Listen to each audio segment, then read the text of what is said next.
First, I'm Dawn McArdle. I'm the District Director for the Office of Congressman Matt Gaetz. But I'd like to go ahead and introduce Dr. Paul Ortiz from the University of Florida. He's the Director of the Oral History Project, and he can give you a little bio about him. And then also we have Miss Debra Hendricks, and she's going to help as well. But we're honored to have you here today. We appreciate you coming and going through the interview process so we can get these volunteers out there and get our veterans' stories. So thank you, everyone, for being here. All right. Thank you. Thank you. All right. Thank you, Don, for the wonderful introduction, and thank you, Congressman Gaetz, when he arrives here, for hosting us. We really appreciate the opportunity. I was telling Don earlier, we were in town yesterday at the Levin Pamantonio firm doing interviews all day. The president of that law firm is the son of the founder of the Samuel Proctor Oral History Program at the University of Florida. And Dr. Proctor was a World War II veteran. The interesting thing about our program, as far as I know, we are distinct in the United States among oral history programs that are based in universities. All of the directors of our program from start to finish have been military veterans. What Sam did during World War II was he taught literacy at Camp Blanding. And it was such an important job because when we got into the war, we realized we didn't have the level of literacy, mathematical, geometrical skills, so on and so forth, to actually fight a modern war. And so Camp Blanding was one of those many places throughout the United States where before you even went to your basic training, you went and you got up to speed in terms of literacy, mathematical knowledge, so on and so forth. So Sam, that's what he did during World War II. And then our second director, Julian Pleasance, was a Vietnam veteran. I took over the program not quite that old, in 2008. So I'm a third generation military veteran. I grew up in a town called Bremerton, Washington. If you're a Navy or Marine veteran, you know where Bremerton is. I was actually born in Norfolk, Virginia. And when my father was still on active duty in the Navy, my father was actually recruited to take part in the Bay of Pigs invasion in Cuba. Did not do that. And I always asked him, why, Dad, didn't you go? And he said, well, son, it seemed like they didn't have a good plan B. And so that's why I'm able to talk to you today, because my father didn't go in the Bay of Pigs, but he did a lot of other things. So I grew up in a very, if you know Bremerton, everyone is in the military, or they're married to someone in the military, or they're in the civil service working on behalf of the military. So in 1982, when I graduated from high school, my first act of rebellion was not going to the Navy, even growing up in a shipyard town, but going to the Army. And so I was in the U.S. Army from 1982 to 86. I was in the 82nd Airborne initially, and then deployed to Central America for the 7th Special Forces Group. Growing up, war was all we knew. It was all we talked about. I'm just old enough to have grown up during the kind of the tail end of the Vietnam War era. And so when people would talk about things like, you know, young men coming home in body bags, those weren't just young men to us. Those were, older brothers, fathers of our best friends, people on our block, and so war from a very early age was very personal. Again, every male member of my family that I know of up to my generation was in the military. All of us in combat service. And so I had a great uncle who fought in Iwo Jima in the 5th Marines. And we grew up with those stories. And so we're just delighted to be here. And I'll tell you just a little bit about UF oral history. Again, we're named after our founder, Samuel Proctor. And we've been really around since 1967. Today, we're going to give an introduction to the practice of oral history, but equally important, we want to start a great collaboration with you. and to let you know that we are here as a resource. I guess Gainesville, we are there, so wherever there is, right? We're there as a resource for you. Anytime you have questions, you have ideas, you have concerns. We have been working with the Library of Congress now for many years. Most of our university-based oral history programs in the United States have cooperative agreements with the Library of Congress Veterans History Project. What that means is now you're looking at the home site or the home page of the LOC's Veterans History Project. Every interview that we do with a veteran, as long as we fill out the requisite paperwork, and if you're a veteran or civil service veteran, you'll smile when I say there's extra paperwork to fill out. And as long as we fill out that extra paperwork, the interviews that we do with military veterans here in Gainesville, in Palaca, or wherever, will go to this site. And eventually, the interviews that we do here will be accessible nationally to anyone who dials into this site on audio. That is, they'll be able to listen. And in a minute, I'll actually play one of the interviews that we have uploaded, and actually that I did with my father a number of years ago. And you'll get a chance to hear what that sounds like. So today we also wanted to play for you a few different outcomes of oral history. And I don't know, Deborah, if we passed out that 8 steps of doing oral history. So first handout I want to direct your attention to is 8 steps to doing oral history.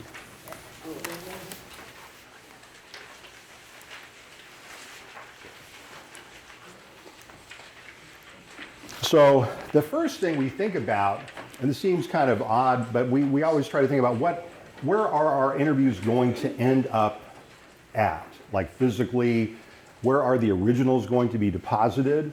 What are we going to do with these interviews? Now, you're starting an oral history project now. We've had an oral history project with military veterans for many, many, many years. And so don't be kind of overwhelmed by anything I say. I just want to kind of give you some ideas of possible outcomes. So one possible outcome is you may decide at a certain point, hey, we want to do a documentary. We have enough oral history interviews of one kind or the other, maybe of one wartime period or one peacetime period, and we want to maybe put together a 10 or 15-minute video documentary. So one possibility is, and Debra Hendricks we'll be hearing from in a few minutes, we had a group of oral history interviews, I'll just pass this around, with Bataan Death March survivors from World War II. So if you're familiar with that episode in World War II, it was a horrific incident in the history of the battle early on when the Japanese Empire, Japanese military has the upper hand. They go in, they invade the Philippines, take over the Philippines. The people, the POWs, Americans left behind, become POWs. They're sent in this terrible march to work as slave laborers for the entire duration of the war. So it's called the Bataan Death March. And we realized at a certain point, wow, we have a group of interviews with different survivors of that horrific experience. So let's do a video documentary. And I'm not a filmmaker, but Debra Hendricks is. And so I want to thank Deborah for making this. I mean, this is really an amazing film. It leads into another possible outcome for your work, which is we premiered that film. And again, it's based on the interviews of the 4 survivors. And the 4, Deborah? 4, okay. And then we had a public program. And that's another possible outcome for your oral history work, is so that you may do the interviews, you can get them to the Library of Congress, and we'll talk about how you do that. But you may decide, hey, we want to do a public program in Pensacola, like maybe a Memorial Day or maybe Veterans Day, and just have a group of veterans. And maybe, play a podcast, which I'll talk about in a moment, or play a documentary. Putting together a video documentary now, thanks to digital technology, is easier than ever. And I just looked at Deborah to make sure she's nodding her head. That's true, right? So you can do a video documentary, you can do an audio documentary of voices, and I'll play kind of a hybrid for you in a few minutes so you can take a look and see what that looks like. Another thing is we do have, everywhere we go at the University of Florida, because we're so happy to be with you, we try to give you gifts to bribe you into loving the Gator Nation. So we have pens this morning, and actually, if you pick up your pen and you take out this plastic cap and you press this button at the end, you'll notice it lights up. Now at night, this is pretty bright. I always leave the cap on mine though, because if you have it in a backpack and this presses down, the battery will wear out eventually. So, and then it just opens up like this. So I want you to have that. We do have a few extra copies of the Bataan Death March video that's also on our website. And in the materials that we handed out, you'll see the website of the Samuel Proctor Oral History Program. And whenever you have the time, you can kind of take a look around and see what we have.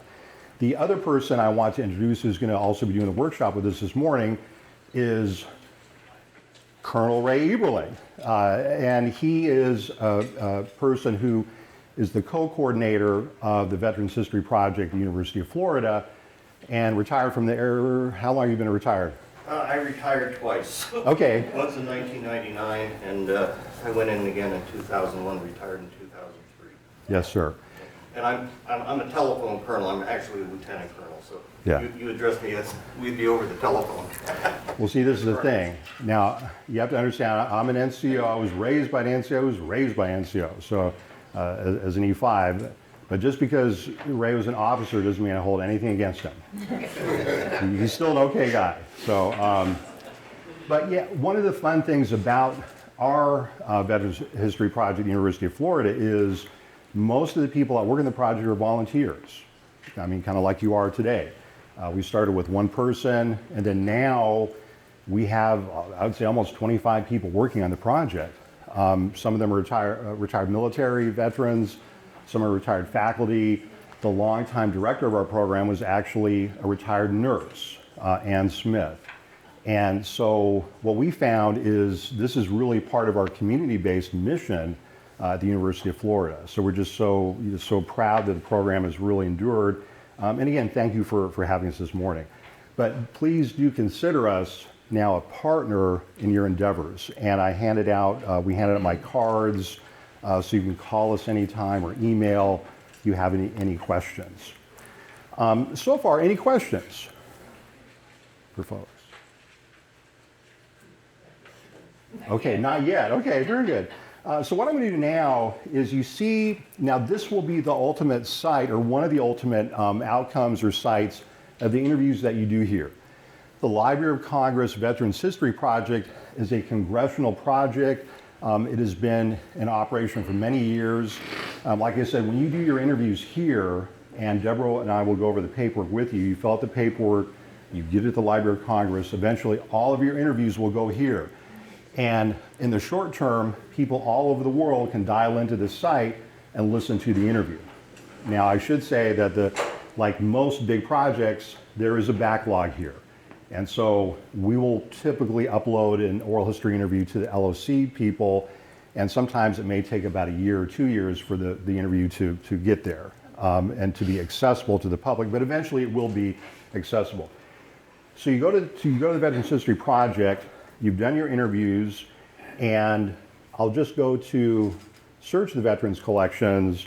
This is how you find folks. I would imagine that there are already veterans from Pensacola that have been interviewed, but for the sake of time, I just want to take you to the interview that I'm going to play for you, and you saw how we did the search. So the way, let me just take a step back. So the site now is quite a bit better than it was in the beginning. You can actually search this, you can see by conflict or era, branch of service, gender, prisoner of war, digitized collection. And so they add to this periodically. So there's some nice kind of search parameters. What I did was I just typed in Paul Ortiz, and so under that you'll see that there are 2 interviews with Paul Ortiz. So on the bottom is my father's interview, and what the LOC, Library of Congress, is doing is they try to remember, this is not uniform, but it should be, they're trying to list the rank. So both my father and I were E5s or sergeants. Of course, he was in the Marine Corps and the retired Navy, and then I was in the Army. And it lists the locations of service kind of broadly there. When an interview has been digitized and uploaded and ready to listen to, that's what this little kind of rectangular box is for, view digitized collections. These other interviews, so for example, I interviewed Mr. John Nelson. He was the former post commander of the VFW Lodge in Jefferson County, former county commissioner. His interview is there at the LOC, but it hasn't been uploaded, so you can't listen to the audio yet, but you will hopefully fairly soon. So I'm going to play about the first 5 minutes of the interview that I did with my father, and this is a listening exercise. So this morning, we're really keyed in on listening. It's the single most important part of doing an oral history interview. So I want you, as you're listening to it, to write down the questions that I ask to my father. And you may ask me, is this a typical interview? Well, when you interview your father or your mother or your parents, probably not a typical interview, right?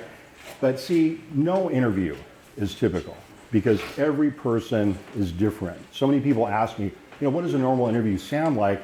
And I don't know how to answer the question because again, everyone is unique, right? So as you're listening to this, a few questions. Number one, what are the questions I asked? Number two, what are the kind of the takeaway stories that my father is telling me? And then number three, why is he telling me these types of stories?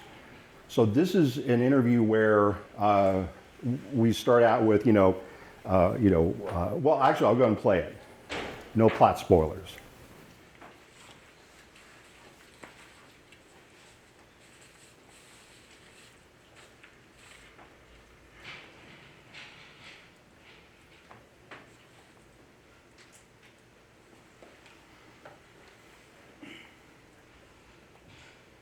Well, we're here today. It's Veterans Day 2011.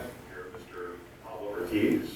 Thank you, sir, for agreeing to be interviewed about your veterans experiences. Glad to be here. All right. Mr. Ortiz, can you start by telling us how you originally went into the service, into the military? Why did you go in and when did you go in? I went in March the 16th, 1956, and it was due to my grandmother's remarks that I was becoming a wise punk. And she used those exact words. And she said, you need to have some discipline, and I recommend the Marine Corps. And I thought, Grandma, you don't know what you're talking about. But needless to say, in boot camp, she was correct. That was hilarious. At that time in the mid-50s, they could physically abuse you, and there was nothing the recruiters enjoyed doing this to the recruits. And we felt like no one cares about us. No one loves us. Where did you do boot camp? I did it in San Diego in the Marine Corps Recruit Depot. And across from us was the Navy boot camp. And so they told us that if you went and took off, if you couldn't handle the Marine Corps, the Navy would catch you and beat you up. So it was a comical cycle there. But I had a lot of experiences. I learned a lot stronger discipline in the Marine Corps. There was a lot of physical endurance that we had to endure. And we, at that time, I was in good physical shape, non-smoker, non-drinker, and I enjoyed the more they threw at me, I could outrun those drill instructors, and I felt so good. You know, when you're 17 and you're full of life, and no matter what they threw at you. And I was grateful for one thing, because I didn't finish high school. I learned a lot of English in the process. A lot of... You grew up speaking Spanish. I grew up speaking Spanish, and my father forbade us to speak English at home. And of course, when we went to grade school, we were told to speak English. And we would forget, so we got disciplined either whether we were at home or at school. It was a catch-22 situation. But in the Marine Corps, I was the only Latino, And of course, I got into trouble because I could not believe the homes were, the architect in California is so different from what we have here in Texas at that time. Homes that were built along mountains. I had never seen that before in my life. And they had a term, skylark, and you were supposed to keep your eyes in front of you at all times. And I would just look up at the mountains, at the homes. I would look at the planes flying so low, because we were, the air base, military air base was between the Marine Corps and the Navy food camps. And between the jets, at that time they were testing those new fighter jets that they'd done in the mid-50s, the Phantom jets, and the homes along the mountains, I used to get into more trouble. Do you remember your drill instructors? What kind of? Corporal Hendrix comes to mind. He got intoxicated in Tijuana, and Tijuana is just across the border from San Diego. And he got a couple of teeth knocked out, and when he came back, since I was the only Latino, he took it out on me. But I remember my grandmother telling me that you have to look straight in the face, give him eye contact, and don't back off. And it just got to him. He would hit me, and he would verbally call me all kinds of names. But I would just look, I kept looking at him straight in the face, and it really got to him. He just wouldn't let go of me. And he kept after me. But you know, I endure that. And I believe it made a better person out of me. And mostly because my grandmother would swear at me from time to time. So when I went into the military, I thought, wow. You're used to it. It's like been back home. I mean, where's my grandmother? But you learned a lot. I learned a lot. And I basically, I grew a lot. And one of the main things, because we did not have the proper meals at home. We had the standard diet of beans, rice, hot sauce, tortillas, and water. And All right, well, I could listen to that forever. As you can tell, my father is a great storyteller growing up. It's interesting, though, I had done probably over 1,000 interviews before it occurred to me around age 40 to sit down and interview my own father.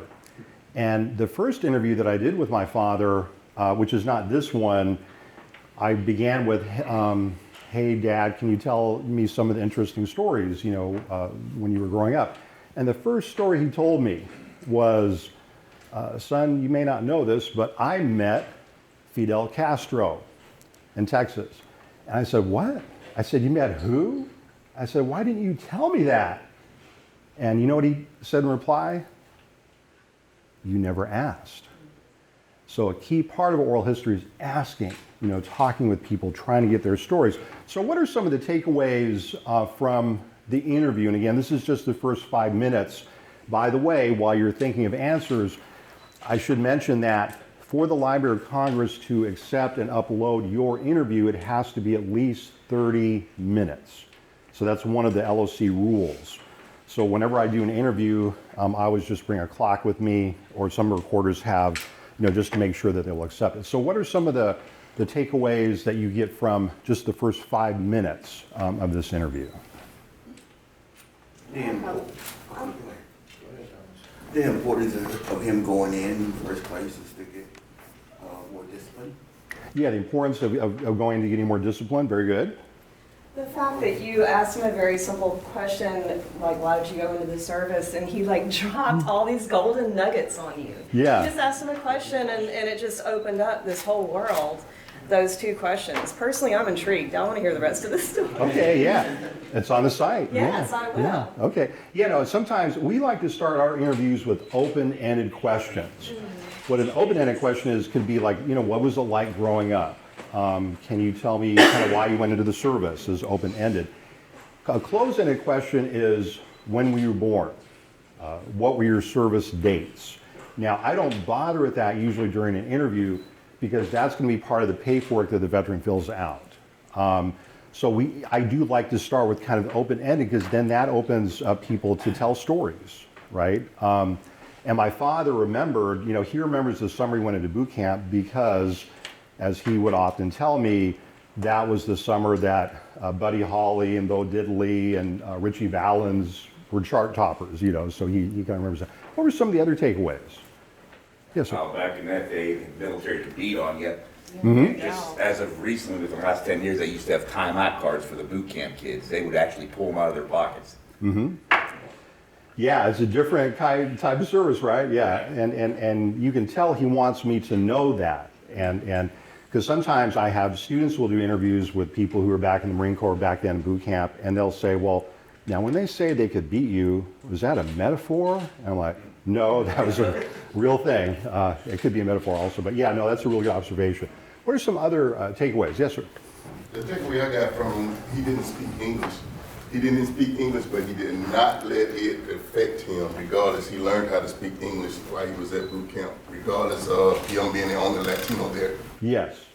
Yeah, I mean, that's one of the things my father really wants us to know. And there's always another audience when you do an oral history interview, especially because one of the things you're going to tell people when you sit down with them, with veterans, is eventually the interview will go to the LOC site. And it's a good idea to kind of preview that for them. It's a good ethical practice to make sure that we let people know who are interviewing, okay, this is a possible outcome for the interview. So people nationally are going to listen to it. If it's a video, they may see it. My father knows there's a larger audience other than me. So there's certain things he does want us to kind of take away from it.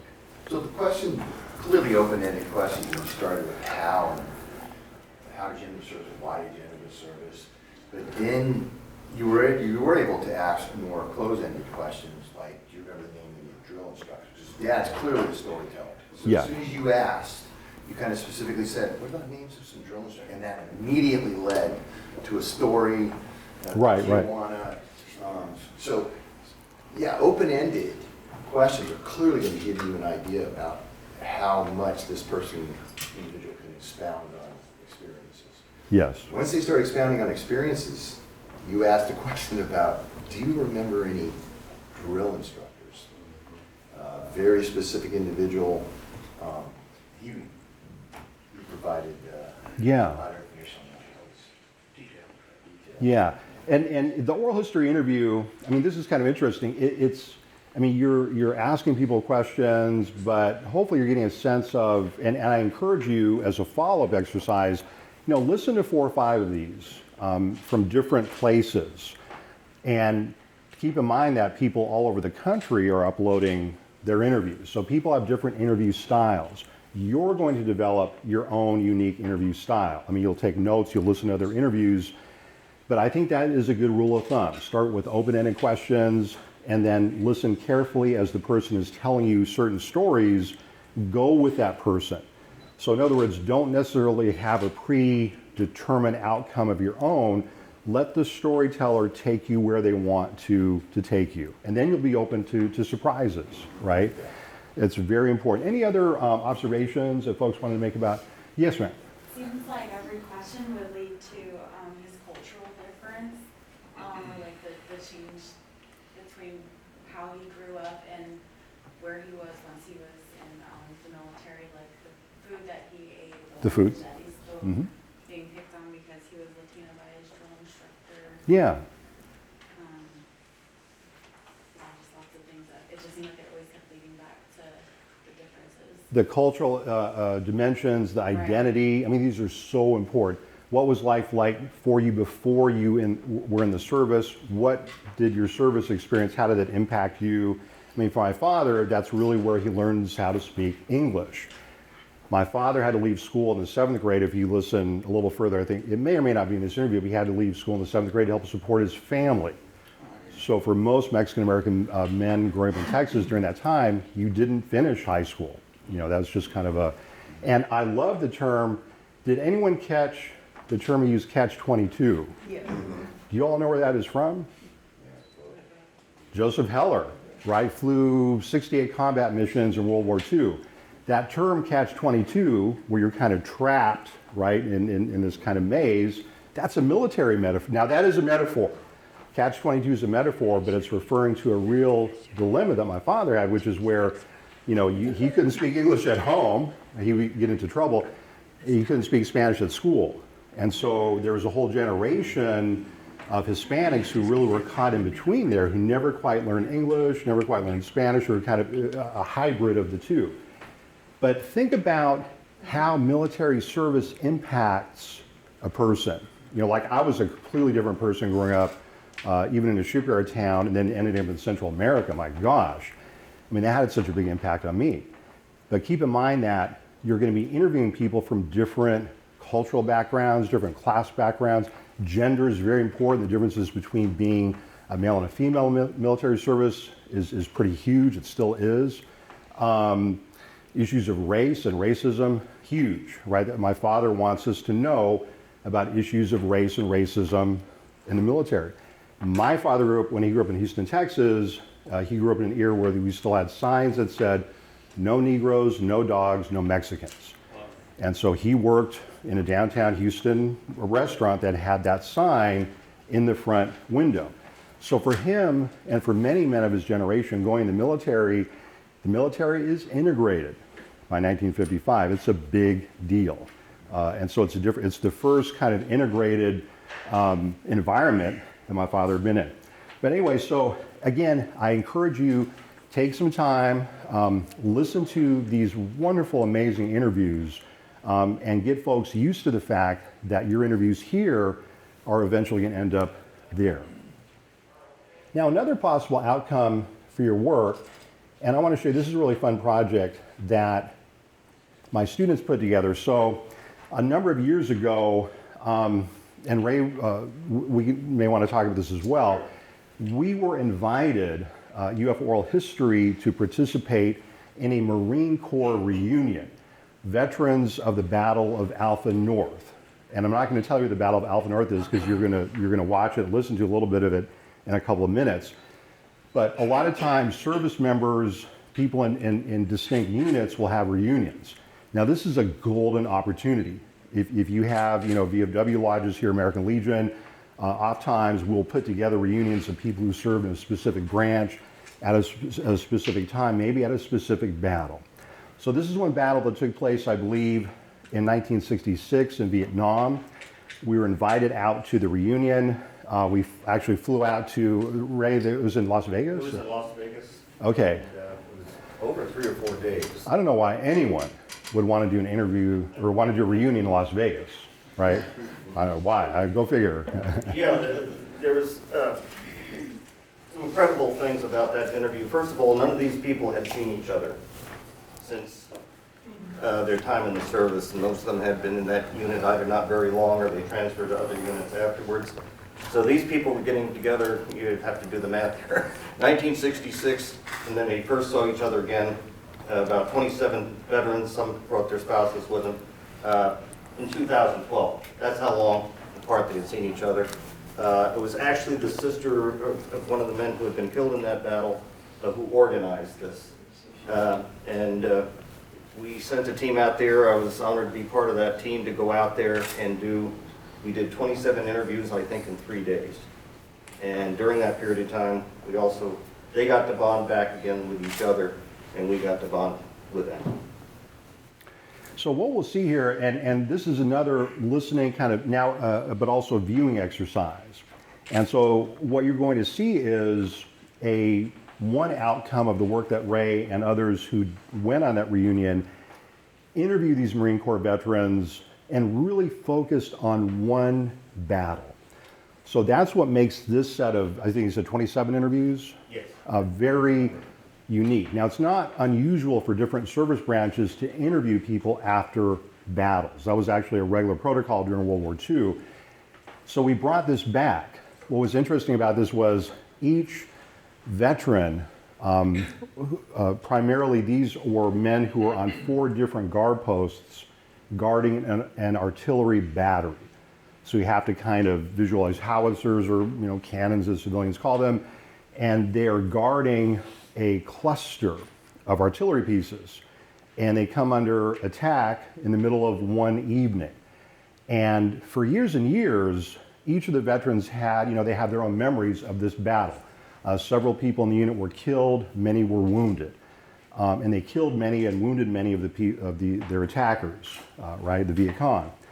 But what was interesting about this is, as Ray was mentioning, this is the first time that a lot of these veterans have seen each other, since 1966. Now it's 2012.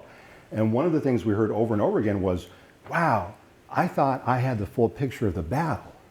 I just had one vantage point. I just had one perspective because I was on this post, on that post. And what we did was we actually had the veterans draw a map of the post and then to draw a map of how the battle in their minds unfolded. And they kind of argued, there's arguing back and forth, well, no, actually it started here, no, it started there. What our students did, and I taught an oral history seminar last fall, our special topic was to have the university students put together a podcast. So that's what I'm going to play for you in a moment.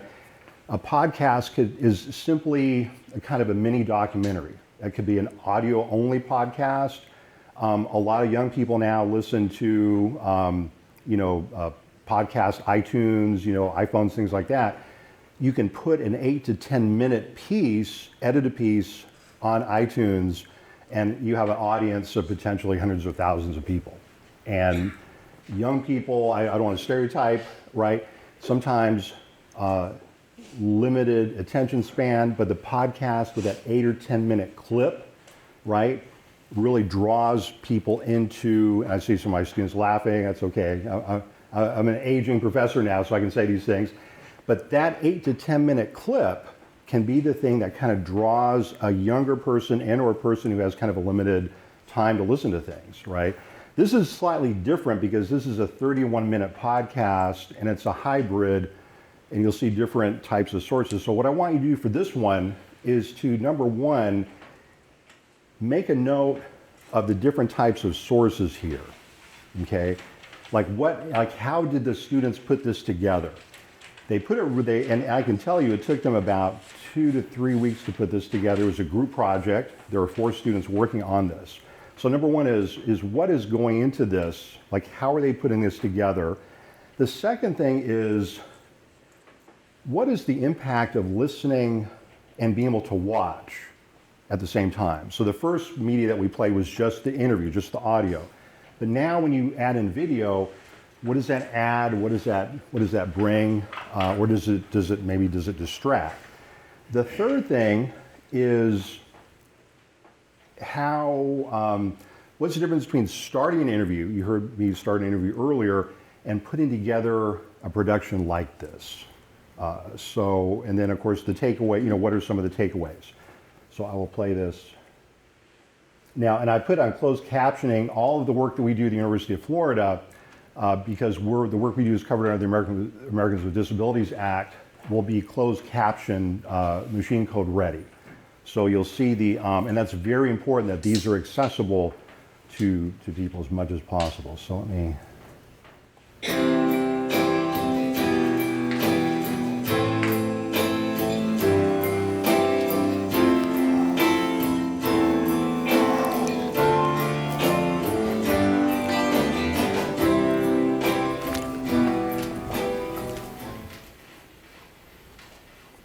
North for me was really through my involvement in veterans organizations, especially Veterans for Peace.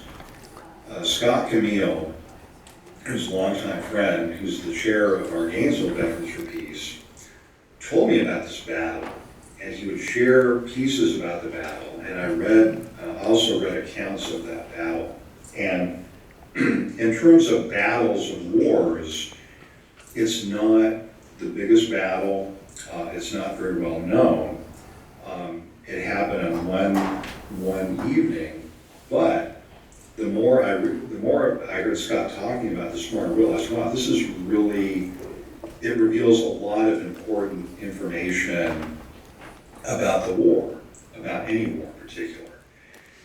And so when Scott told me he was working on this reunion of the Battle of Alpha North Veterans, I was like, oh my gosh, are you kidding me? This would be such a great idea. And to be honest with you, I don't recall now, it could have been that Scott was really the one who approached me first. Memory's tricky, right?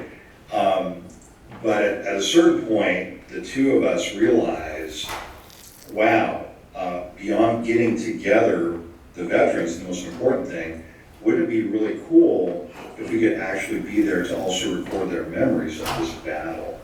I don't know if I've ever done other interviews where you have that many people talking about being in the exact same place at the same time, especially in such a major, like, stressful moment in their lives, I guess. Like, this is a rare chance to see how all these different stories kind of intersect and overlap, and where there are just gaps. And I mean, that I think is something pretty special. Today is October 15th, 2012, and we are in Las Vegas, Nevada, with a reunion of Alpha North, a Marine artillery battery that was engaged in Vietnam. What led you toward the Marines?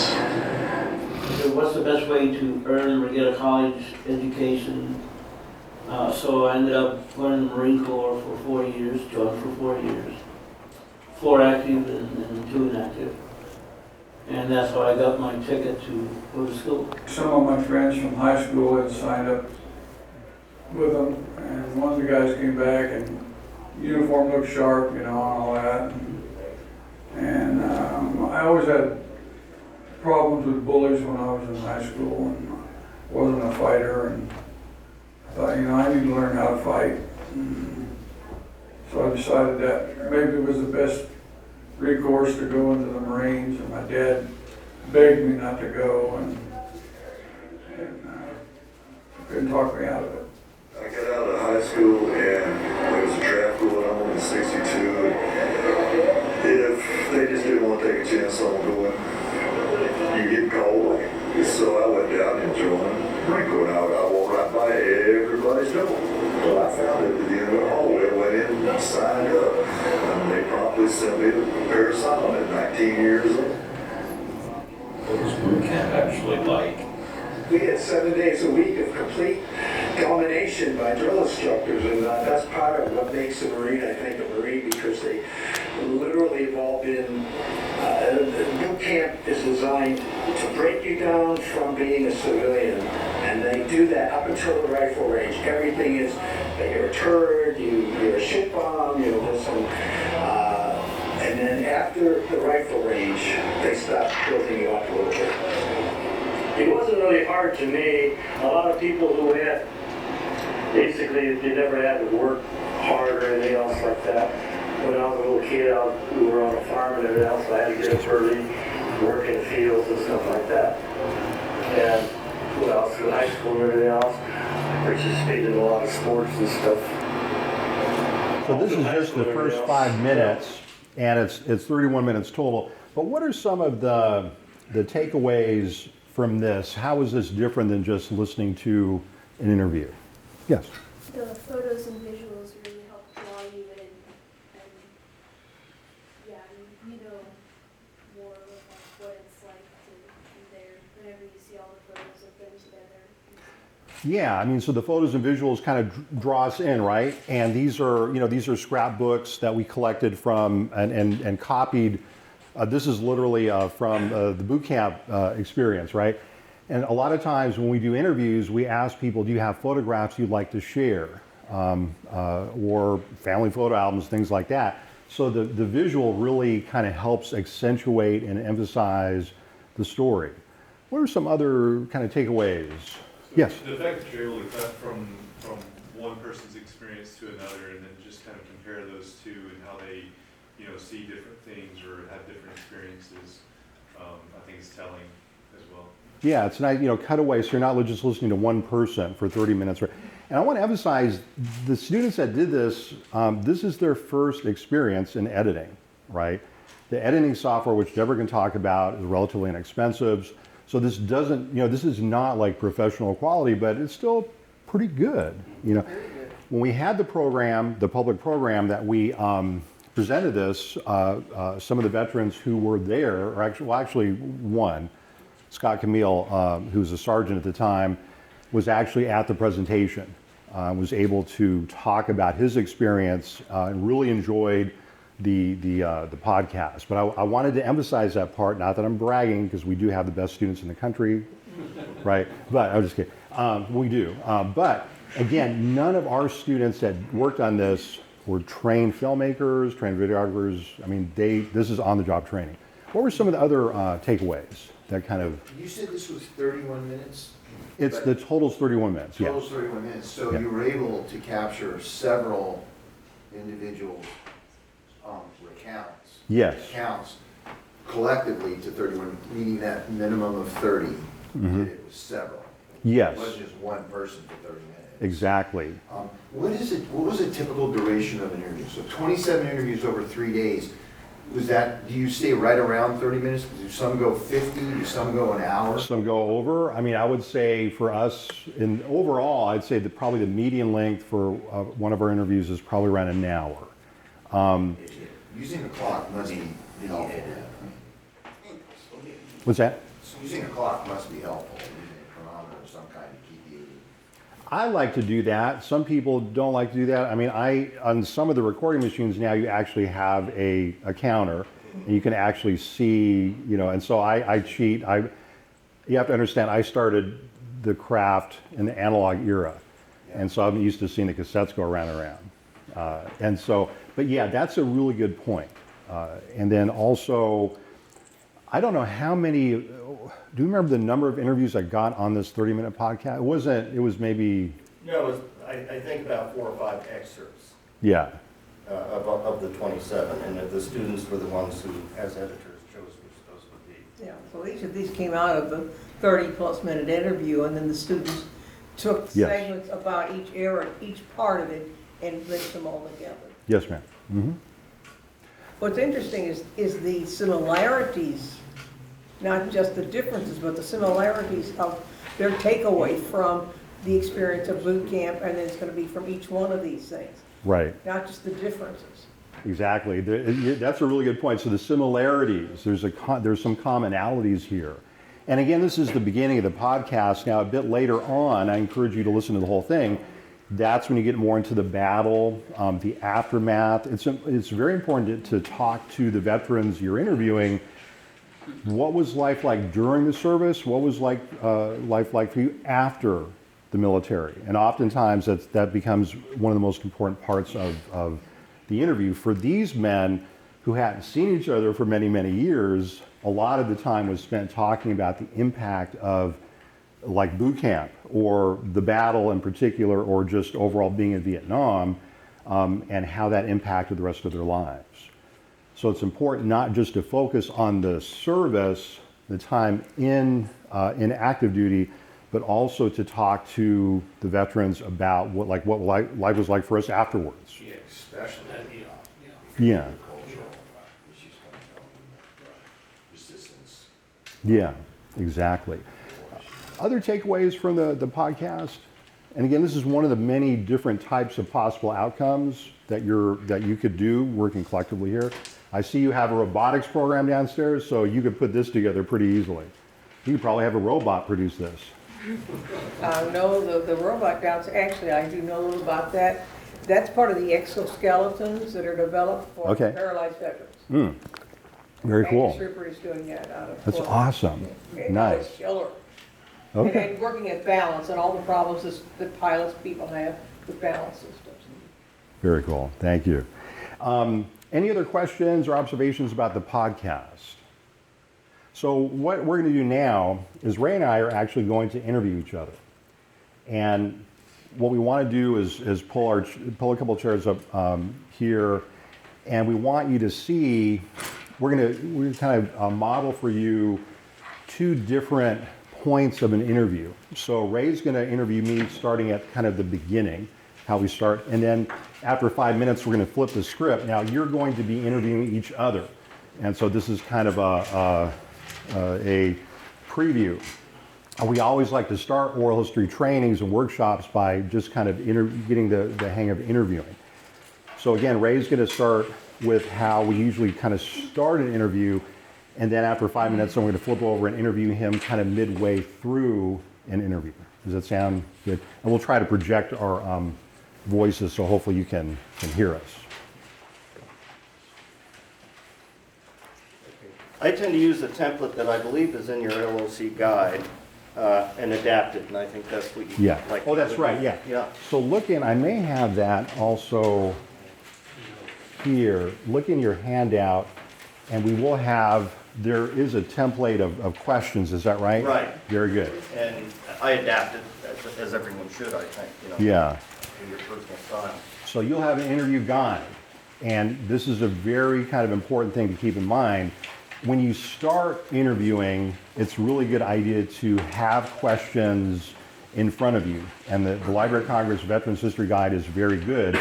But again, remember how we started off with, we don't want to just stay focused on a guide. We want to be listening. That's the most important part. So again, stay open. But when I started interviewing, the written guide was very important. And over time, you'll kind of go away from it. All right.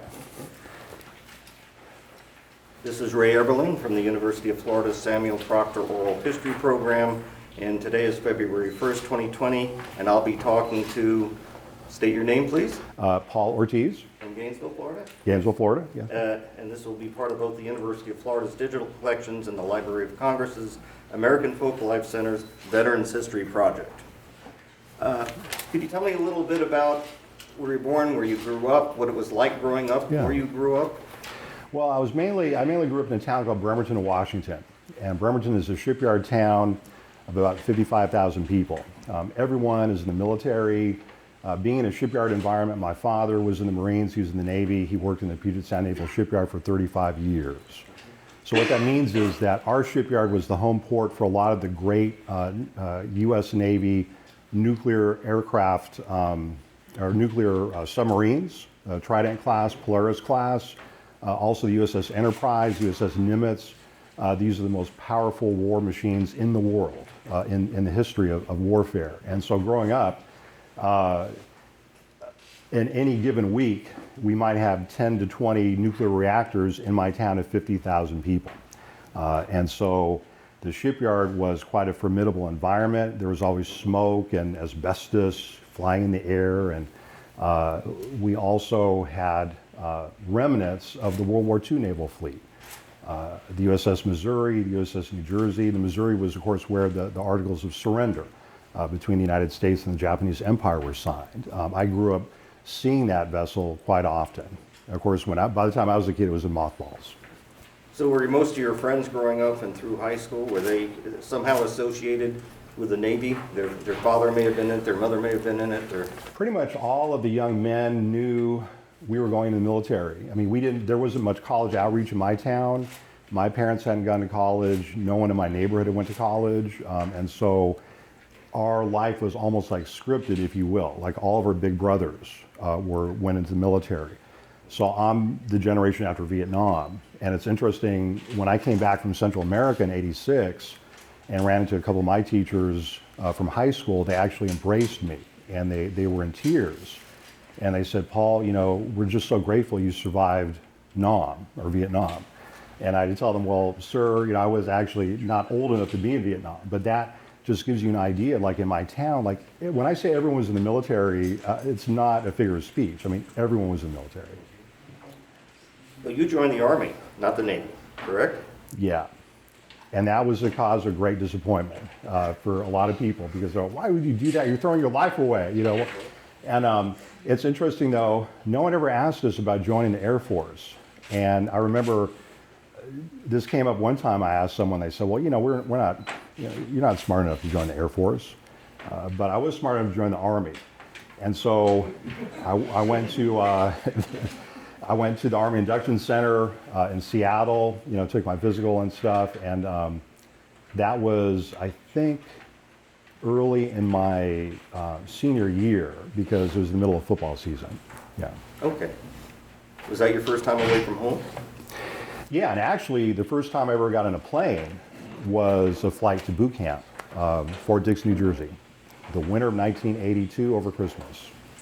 And so this is again, it's post-Vietnam era, what was basic training like at Fort Dix for you? Cold. I mean, it was so cold. It was snowing by the time I got there. You know, it snowed over Christmas. It just kept on snowing. And that's what I remember about boot camp. And the Army has this great cold weather gear. In boot camp, they don't let you wear any of it. You know, it's in your locker. It's there to be ironed and pressed, and it looks very neat. But in the morning, you know, the DIs would come in the middle of the night, 2 a.m. They'd roust us out of the barracks. We'd be in our, back then we used the term skivvies, our t-shirts and underwear, by the way. We'd just be out doing push-ups and all sorts of different, running around. And I'm thinking, it's like snowing and I'm in my underwear. Like, what is this, you know? But I grew up hearing all sorts of boot camp stories, so none of this really fazed me that much. And it was interesting, a lot of the guys, to me, it was an incredible experience because even growing up in a shipyard town where there was a lot of diversity, like I grew up around a lot of Pacific Islanders, for example, you know, veterans from Guam or the Philippines. But in boot camp, my gosh, we had guys from Appalachia, you know, Harlem, East LA, you know, Seattle, like all over, a lot of Puerto Ricans who also are American citizens, you know, but also undocumented people, you know, immigrants from, you know, the Caribbean and Latin America who I went to boot camp with, some of whom actually later I would run into in Special Forces. Yeah. What was that back then, about 8 weeks for basic? Yes, it was 8 weeks at Fort Dix, and then I went to, I trained as a combat radio operator, that was my MOS, then I went to jump school and other trainings and stuff. Mm-hmm. And for those who will be listening to this in the future, what does MOS stand for? It's your occupational specialty. Right now, for me, my MOS was very important because I knew I wanted to go to college. But again, I didn't know how to get there, but I did know that the military had this thing called the GI Bill. And so, but I was in between the GI Bill and the GI Bill now. I was in what was called the Veterans Educational Assistance Program, or VEAP. And to max out your the college benefit, you had to volunteer for either combat-related MOS or some kind of shortage thing. And I remember my recruiter really, this is a stereotypical recruitment experience. So this guy, you know, we had recruiters, again, we didn't have really people recruiting us for college, but we had the military recruiting may have had an office in my high school, I don't know. I just remember they were always there. And so this guy said, Paul, you know, we'll get you in the Army. We're going to get you in this posh duty station in West Germany. It'll be like staying in a 4-star hotel. And I remember thinking, what is a 4-star hotel? Like, that's how ignorant I was, right? And I thought, wow, this sounds good. West Germany sounds great, you know? And I especially thought that when I was in a jungle in Central America.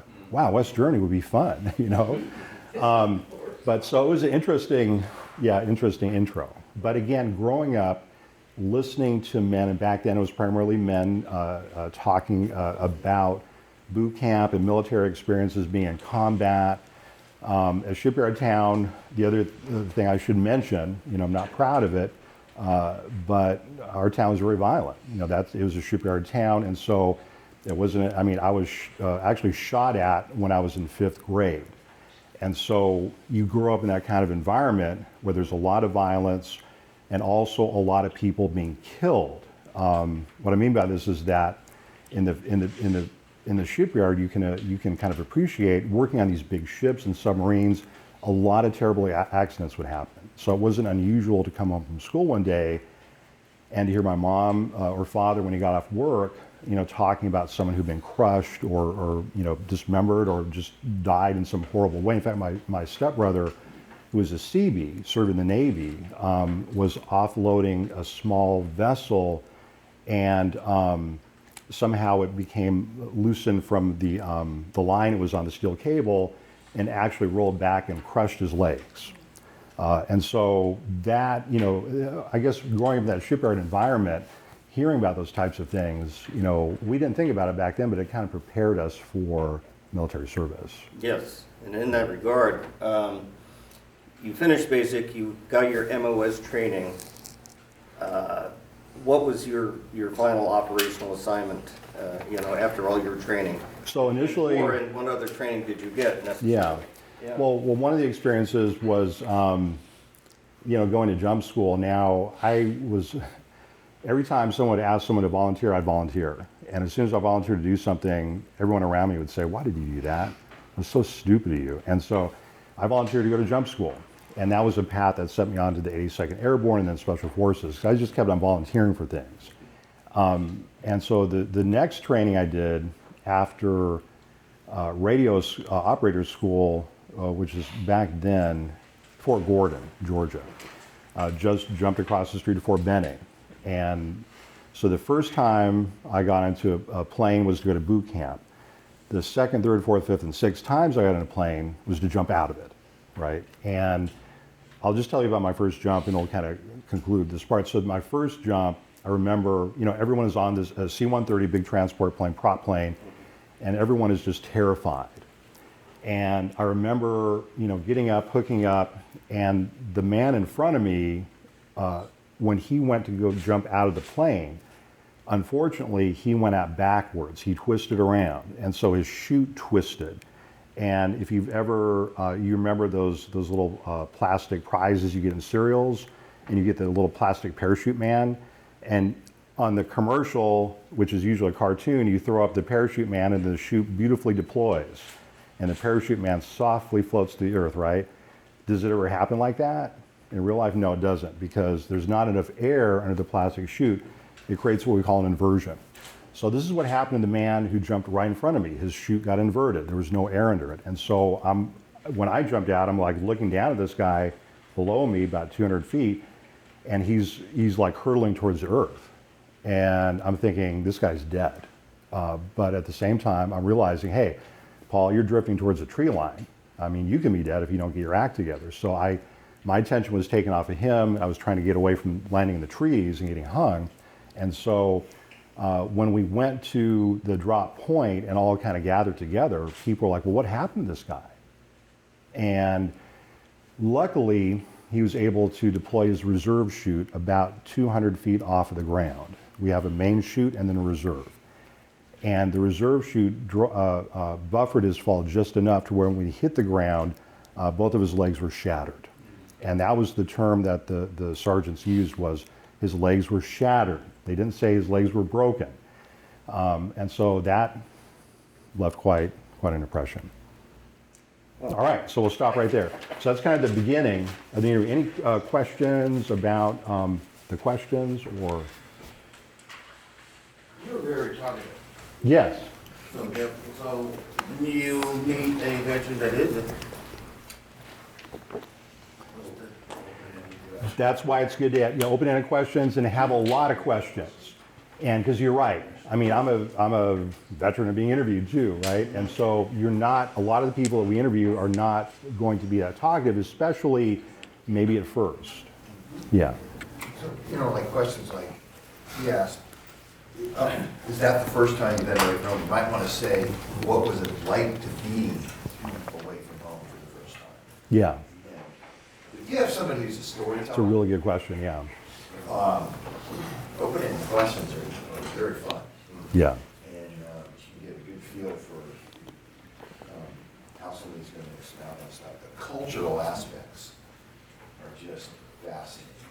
Yeah. Think about service in the 50s, 60s, 40s, 50s, 60s, 70s, racial issues.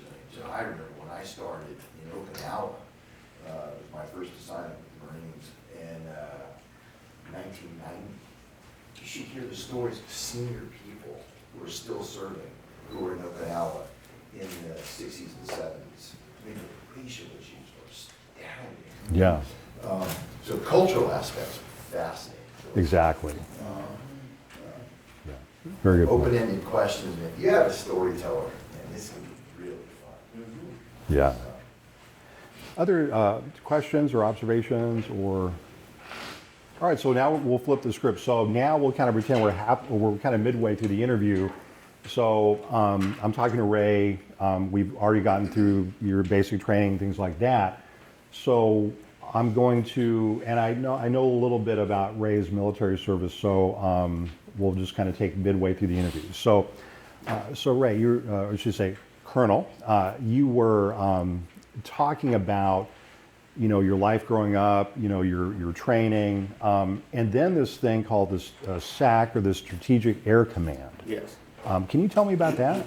Yes, Strategic Air Command, which officially ended in 1992 when the Soviet Union went away.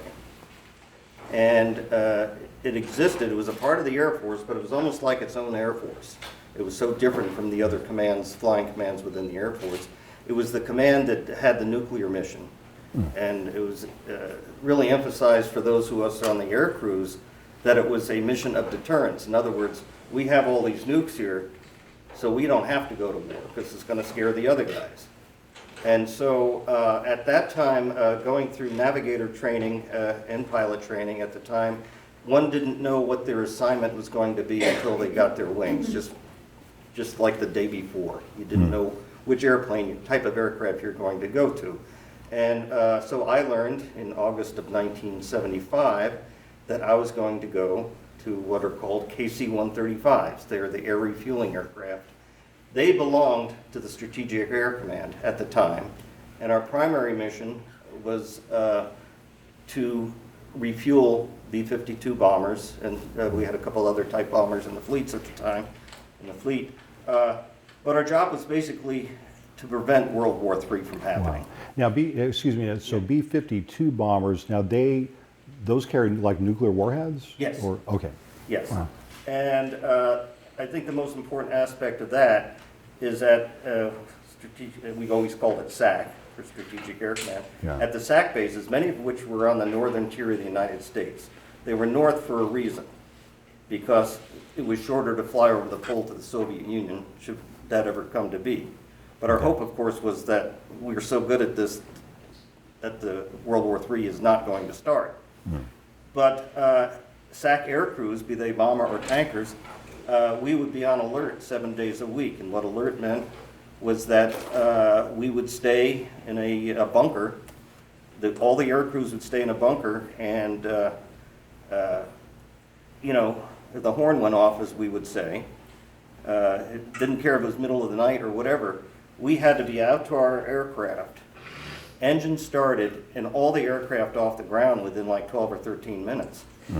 That could be from a sound sleep. It could be at, for instance, I was at Loring Air Force Base in northern Maine. That could be in the middle of the winter. Wow. The thing is we used to practice this about once a week. And when it was called a klaxon, a very loud, extremely obnoxious noise would go off. And we had 9 tankers and 4 bombers at alert at Loring Air Force Base. This was in 76 to 79. We would go out to the aircraft. One of the jobs of the navigator was to code the message that would come across from SAC headquarters in Lincoln, Nebraska. And we didn't know until we had decoded that message whether this was an exercise, which we typically did once a week, or it was the real thing. Wow. Were you ever scared? Were you thinking, because you talk about deterrence, but would you talk in between the exercises about? Yeah, I mean, it sounds funny, but it was pretty routine, and the tanker guys were more laid back than the bomber guys, because the bomber guys during the week, they were studying the targets that they would have to hit in the Soviet Union, should that arise. The one time that all of us were scared, I'm trying to remember when it was, in 1981, I believe, when there was a mistake. And it was on a Saturday night. We usually didn't have these exercises on a Saturday night over the weekend. And the klaxon went off. We ran to our aircraft, and we'd say, oh, we were joking, must be an inadvertent klaxon, short circuit in the system or something like that. But no, there had been a glitch in the NORAD system. And NORAD is? The North American Air Defense Command. They were the radars that could look over the horizon to see if anything was coming inbound from the Soviet Union over the pole. Okay. And there was apparently a false signal, very briefly. So again, the navigators would be the one in my airplane that would decode the message to see if this is an exercise or there were several levels of the real thing. And it would always say the first thing you decoded was exercise or actual. And this decoded as actual. Wow.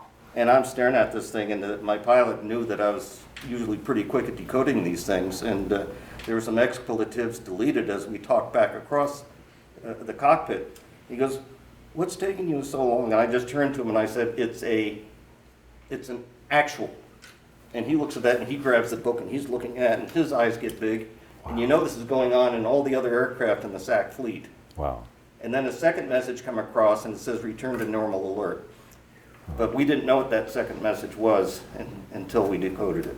Wow. So that's the time we got scared. Wow. So you thought you were going to war? Yes. Wow. What was that like? I mean, what were you? Did you talk back and forth with the pilot? Did you? Or was there not enough time? Or Well, yeah. I mean, he confirmed it. And I was the one who would decode it, but all the air crew. We had a pilot, a co-pilot, a boom operator who was an enlisted man who would do the air refueling in the back of the plane for the other aircraft. We were all trained in doing it, and we were all trained in checking the other guy, and they all looked at it. And at this point, it was just a message to keep your engines running. It was not. We could have levels of keep your engines running, or taxi, but hold at the hold line, or take off. wow. And this was fortunately when the second message came across. It said return to normal alert. We were relieved, and all the air crews talked about that when we got back into My the alert gosh. facility. That must have been some experience. Wow. Okay, so we'll stop there. Questions, observations? In fact, so you make them feel comfortable enough to continue to talk, and you know, sometimes you don't have to say anything, you just let them know that you're Yeah. hearing what it's saying. Yeah, when acronyms are used, ask them to Yeah. explain the acronym. Don't be afraid to ask questions. You know, you can take notes like NORAD. You know, what is that? You know, what is SAC? You know, because military people use a lot of acronyms and things like that. So yeah, always feel free to ask those follow-ups. At that point though, I felt I needed to know NORAD, like what that was like right away. So yeah. Can you kind of see yourself doing this kind of an interview? We just want to kind of model this for you. Yeah. Yes, Mike. So you said that a lot of times, or you're talking to someone that obviously you're comfortable with, it's easier to even make an open-ended question and the interview just kind of flows. But many times, you interview someone maybe that's the first time you've met them or you don't know them quite well. What are some strategies that you have used to sort of like establish that sense of comfort and like have them open up? Yeah. The big thing is you want to let the person know you really value their story. You really want to hear from them. You're really excited to hear their story. It sounds odd, but growing up in a military environment, I mean, sometimes people talk about their military experiences, but oftentimes veterans believe that people don't really want to hear about our experiences, especially if they're, kind of scary, like World War III is kind of scary to talk about, right? The potential. But letting a person know, putting a person at ease, part of that is like saying, hey, I really want to know your story. I'm really excited to learn about it. And that can be a really good icebreaker. Another good thing to do is kind of what we're doing now, right? Is when you're starting a project, have a community meeting. Invite the folks you're hoping to interview, like say members of a veterans organization, military alumni group, whatever.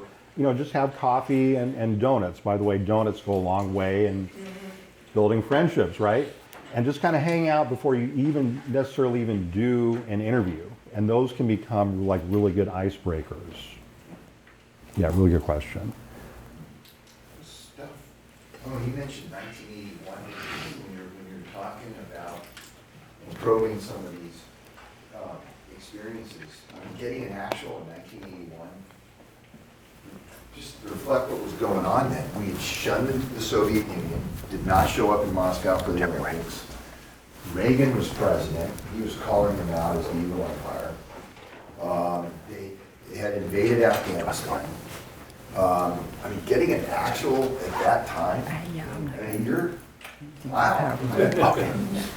You can get somebody to expound on, man, in the context of the current events of the time, that little glitch, man, that must have been an interesting experience. Yeah, we would have, a hard stopper, yeah, and we would have spent more time, talking about that because it's like, wow, what an incredible story. Okay, All right, so now Ray and I are going to give way to Debra Hendricks, and so I just want to give Deborah again a brief intro while she's setting up. But Deborah is our technical coordinator. She's the person who manages the recording machines.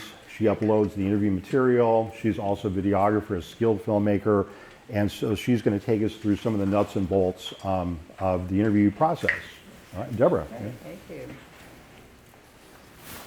First, I'm so glad to see such a wonderful, large crowd here today. And like Paul said, we are an oral history program, and we love to collect oral history. What I'm going to do is kind of, I guess, concentrate on the practical part of oral history for your purpose. And I'm going to be referring to your booklet here that we got from the Veterans History Project. And the way they have put this out is just very, very, I think, very skillful, and I'm going to go through that in a minute. What else I am going to say is we're going to do a couple of things. We're going to talk about the nuts and bolts, just practical things. And then we're going to do a short exercise, and I do mean short. We're going to turn to your neighbor, and we're going to do a practice interview, but the interview is just going to be asking about how the history of how that person got their name. That's all it's going to be. It's going to be 2 minutes each, and then you're going to switch, and then we'll have a little bit of reflection about what you learned. So just to kind of prepare you for that, that's coming up in just a second. The other thing is that Dawn McCardle, who is, you met briefly, she gave some introductory remarks. She says that at the end of this, and I'm going to assume it's after Congressman Gaetz comes in and gives the closing remarks, she's going to ask that we all divide in groups of 8. And if you've done the math right, that's going to be three groups.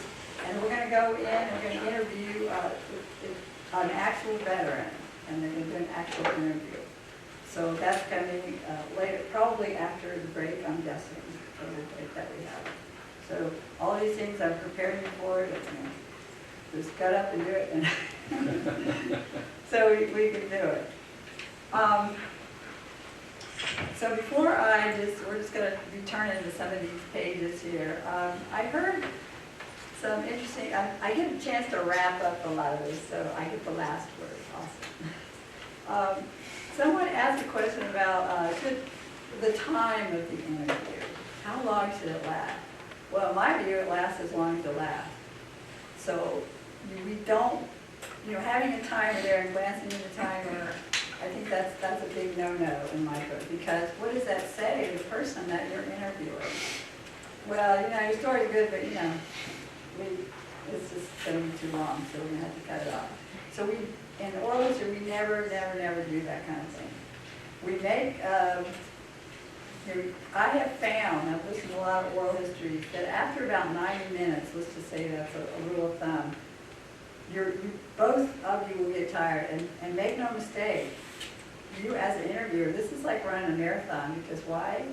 You're listening. You're really, really listening. And it turns out to be quite a physical activity. So, and after about 90 minutes, you start flagging a little, both of you. And now that depends. We have a really good storyteller, like we've had some interviews go 4 or 5 hours. That's rare, though, so I don't want to scare you. But about 90 minutes, you can take up, and if, for instance, something does come up, you have to go somewhere, you can say, well, we'll schedule another interview. That's all. So, good to go. And it lets them know their story is very important. And talk about importance here. It is a very rare thing for someone to be able to sit down for any length of time and have command of someone else's interest for that long. They can't even, like at Thanksgiving or something, maybe someone will start telling a story, and then after about 5 minutes, oh, can you pass the mashed potatoes? And the moment is long. So it's it's hard to say how important this is to the person being interviewed. We call them narrators. To call them interviewees sounds a bit like, I don't know, hostage negotiation or something. So we're trying to get out of that phase. So it's a gift that they're giving you. Never forget that. This is a huge gift. And it's forever. It's going to be curated by the Library of Congress forever. And that's a real thing. That's a really special thing. Let me, there's just some, I guess we would, I hate to say rules, but they are rules by the Veterans History Project. One of them, let's see if we have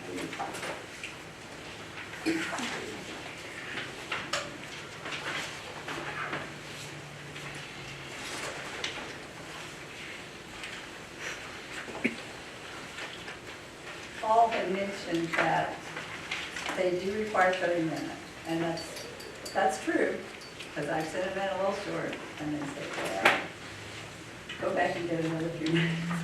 So they are pretty strict about that. The other thing, these are one-on-one interviews. Okay. So yes, I've submitted them. Of course, I always try.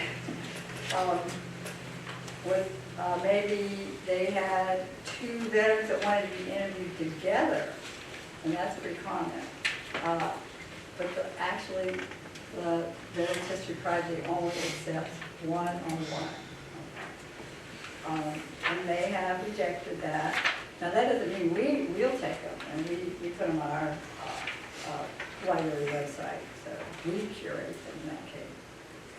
The other thing, and I didn't see it in this batch, is they don't like phone interviews. That said, I have submitted them and didn't get that back. So you can try it. In other words, just calling somebody on the phone and then recording that. And that's the reason for that. The quality is really poor, very poor. Okay. And here's something that is maybe not so intuitive, but yes, you can use your iPhone or a phone as a recording device. And we'll talk about that in just a minute. But you can't submit that electronically. It has to be submitted on a recordable media. And what's a recordable media? Well, something like a flash drive, or you can do it to a disk. Our volume is so large that we have to, flash drives get kind of pricey when you send them in. So we do it on disk. And that, in most cases, we do audio. So there is a recording format, and I think it's in here. We're going to go a really high format, and it's not MP3, not MP3, not MP3, not MP3. Did I say it? No. Do you know?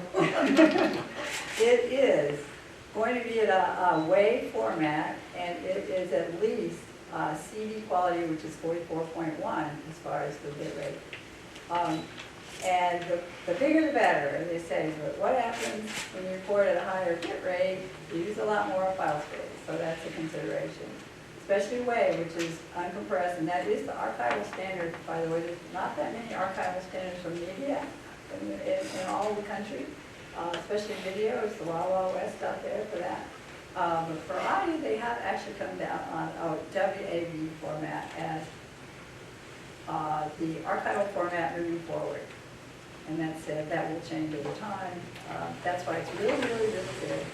You have it curated by a repository, because they are responsible for taking care of making sure that it's playable 200 years from now. Okay. So we'll talk about the phone. There is, let's look and see if your page 16 looks like mine. And it does talk about this at the bottom of page 16, how to use your phone for recording. And since there's so many ways to do that, you have a page 16 that says on the bottom for iOS. No?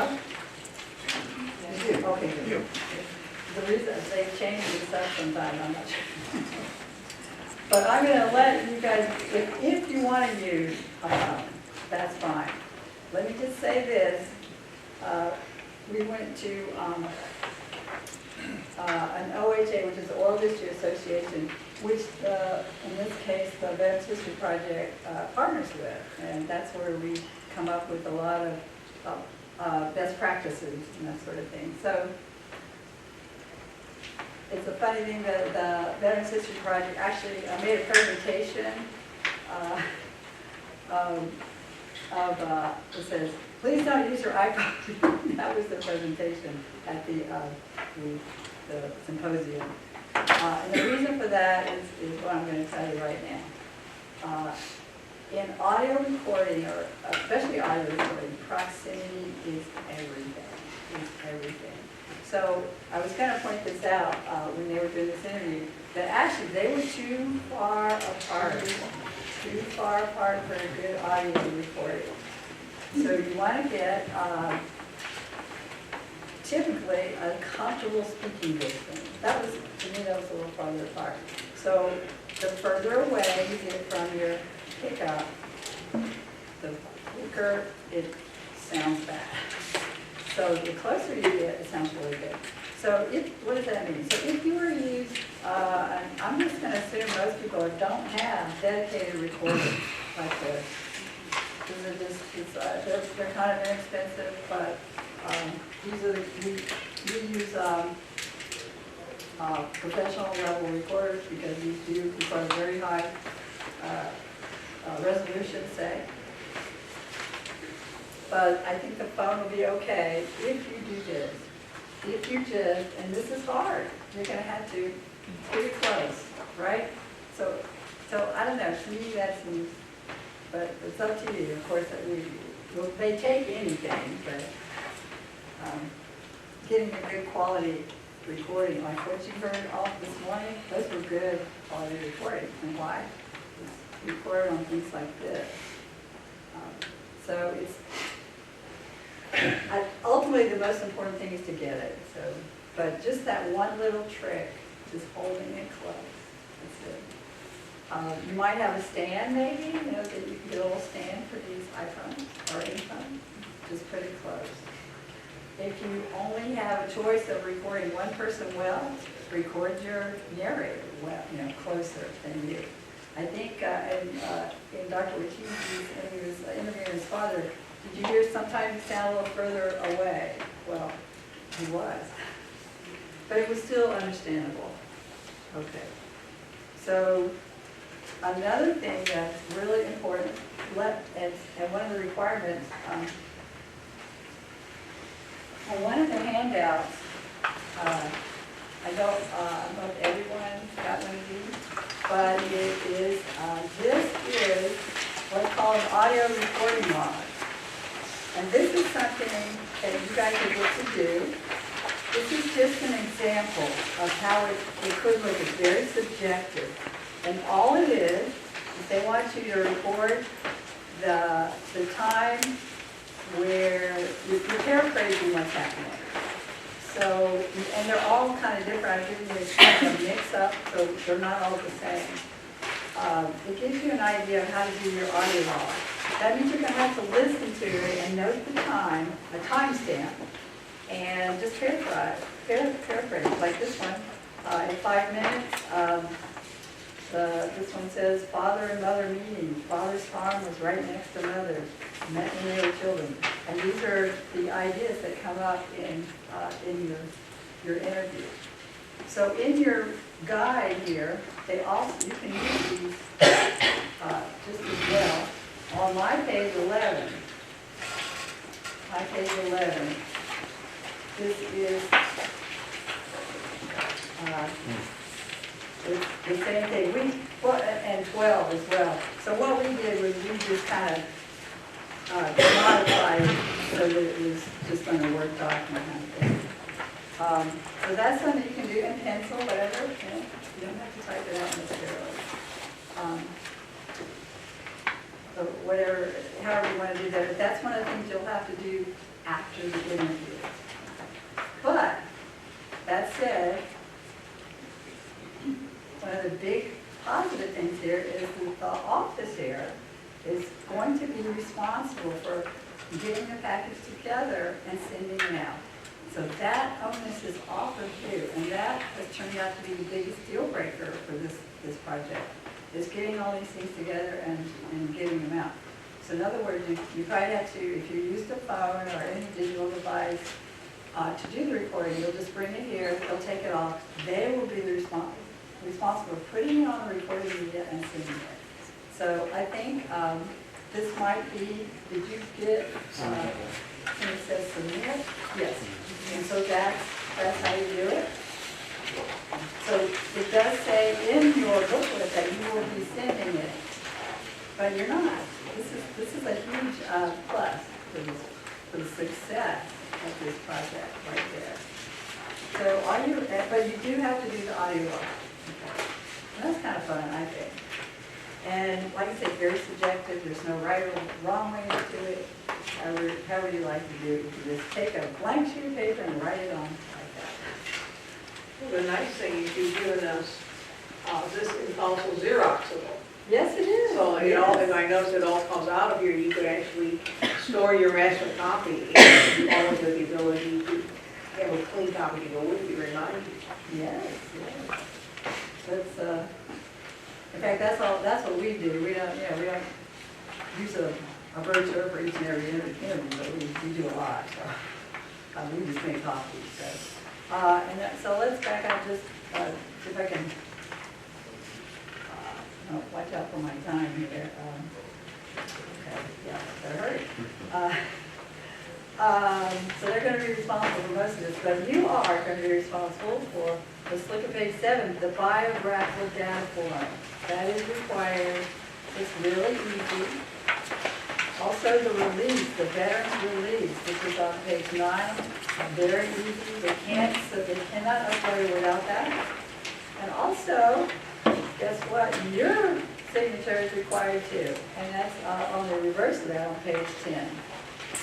Now there's some other things in here before we leave this that I will mention, and that is they can submit ephemera, such as photographs and that sort of thing. That's not really within the scope of what we're talking about today, because that requires like another workshop. But it is possible with this kind of scary caveat, and that is if they do submit photos, they have to be the originals. So that does scare people. They don't really want to submit their original photographs. We're talking like pre World War II, and that's things where they have paper copies. But that is what the Library of Congress does require. And also, well, you can, it gives a real good overview on that. So you can look at that when you get time. It's in here somewhere. Now video, we haven't talked about video, but I will mention that. You can do video. I would think that'd be rather hard, considering the link, if you use an iPhone or something. Did you get that to sit there? I don't know. We did one 4-hour interview with a veteran about a couple weeks ago who wanted to use his iPhone, and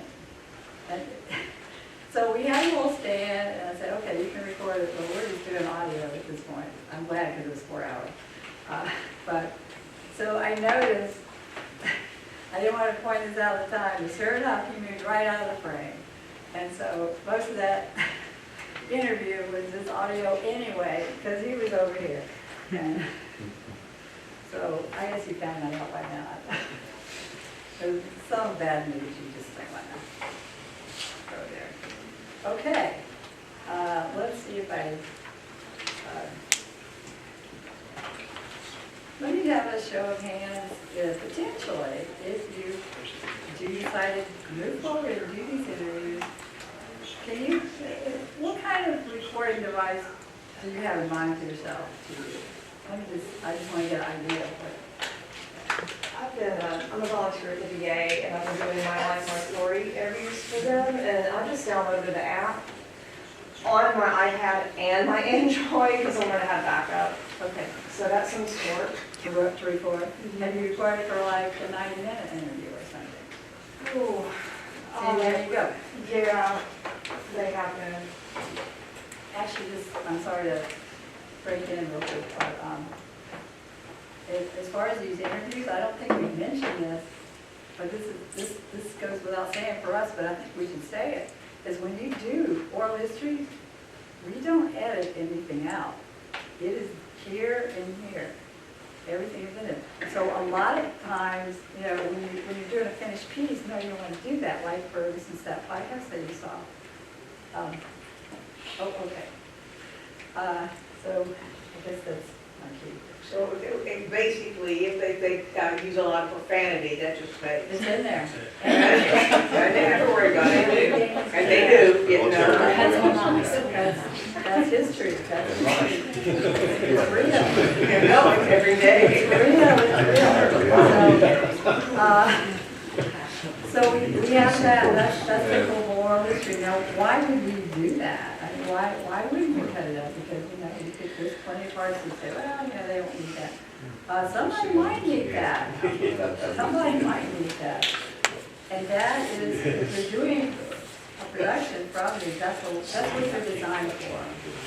So people can come in and make presentations or listen to the whole thing. Because one person's idea isn't the next person's idea.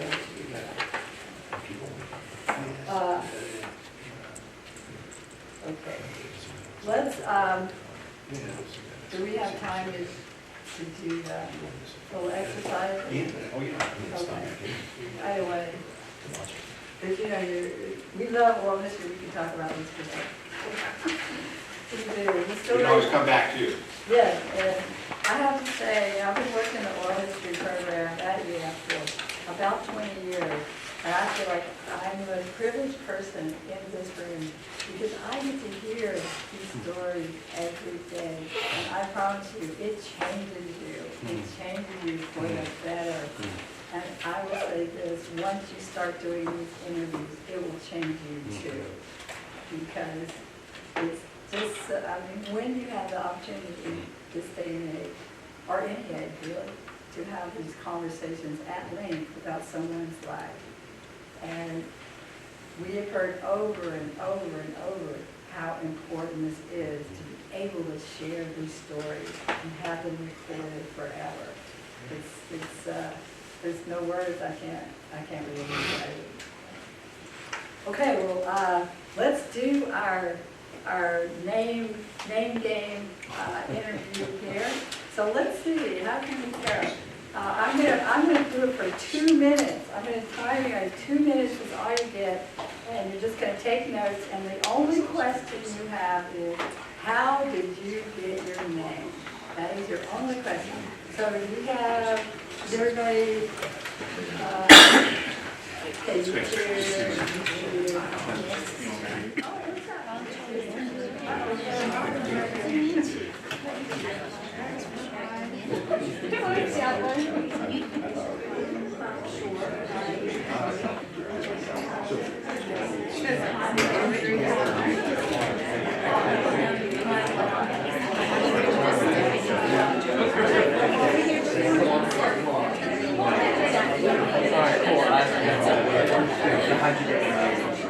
My name was after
real years, so they wanted to do it. So they sit back and forth and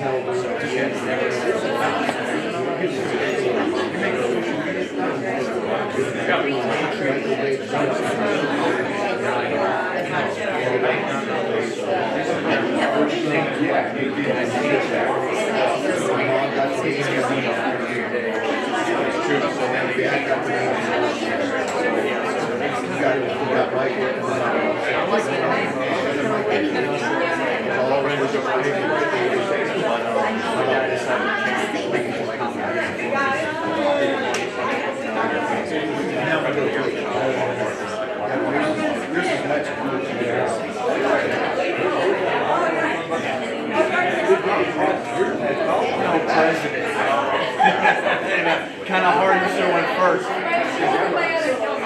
Oh, that's pretty cool, actually. When everyone Swift, now they were fans of the show. Here, Swift. We already said. You already quit, you like it? Head of the curve.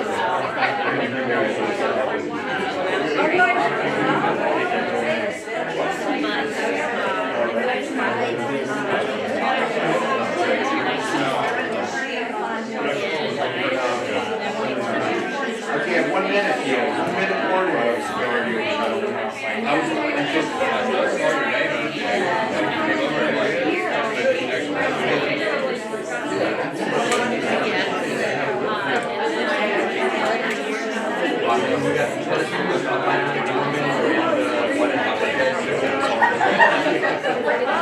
That's all.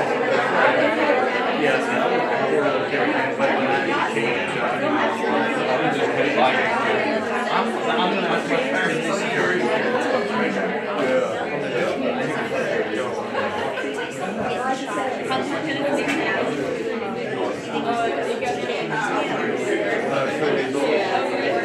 Pretty crazy.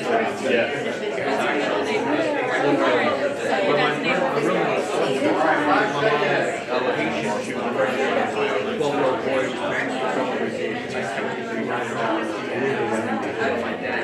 All right, we wrap it up.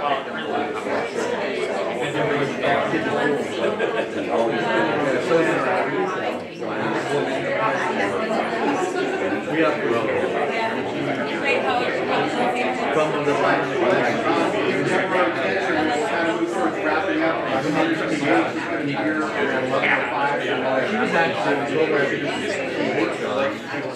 My teacher's voice. All right. Oh, okay, thank you. Yeah, that's a Okay. All right, so let's give some feedback and then Deborah. Yeah. Yeah, I just, who wants to talk about who they ask about their name first? Anybody? Anybody want to give us an up? Go ahead. My co-core here is Maya, and her name came from a movie. Mom and Dad could not agree on what the prospective young child's name was going to be, and they both wanted something else, and they were not about to compromise. They went to a movie. They loved the name of the part of the actor was using, or the actress was using in that particular movie. So she got Maya for that name, and then she also got Leslie from Grandma. And her father and her dad are military people. Nice. Anybody else want to volunteer what they learned? Go ahead. I'm going to give it a try.